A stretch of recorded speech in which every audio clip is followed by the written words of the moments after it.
ત્યારબાદના અત્યારે જે સ્ટોકમાં એક એક્શન છે આઈટીમાંથી ટેક મહિન્દ્રા દેવેન સમજીએ 1.25% ઉપર અને 1666ના લેવલ્સ પર કારોબાર કરી રહ્યો છે. સતત ચોથું સેશન જે મજબૂતી સાથે આજે આઈટી બતાવી રહ્યો છે તેમાંથી ટેક મહિન્દ્રા આપ કઈ રીતે જોઈ રહ્યા છો?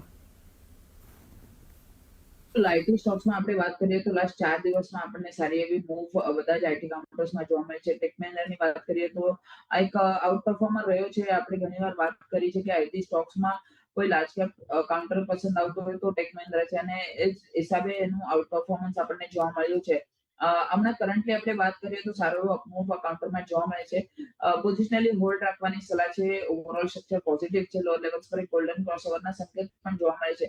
આપણે વીકલી ચાર્ટ્સ પર વાત કરીએ તો એક રેન્જના બ્રેકઆઉટ્સ પણ આપણને આ કાઉન્ટરમાં જોવા મળે છે 1550 ની ઉપર. એક્ઝિસ્ટિંગ પોઝિશન હોલ્ડ રાખવાની સલાહ છે 1550 ના સ્ટોપ લોસ સાથે. ઉપરમાં મારા હિસાબે આ ઇમિડિયેટ આપણે વાત કરીએ તો 1750 1750 ના લેવલ સુધી આવી શકે છે. તો ટેક મહિન્દ્રા એક સારું એવું આઉટપરફોર્મર છે આઈટી ઇન્ડેક્સમાં. તો હોલ્ડ કરવાની સલાહ રહેશે.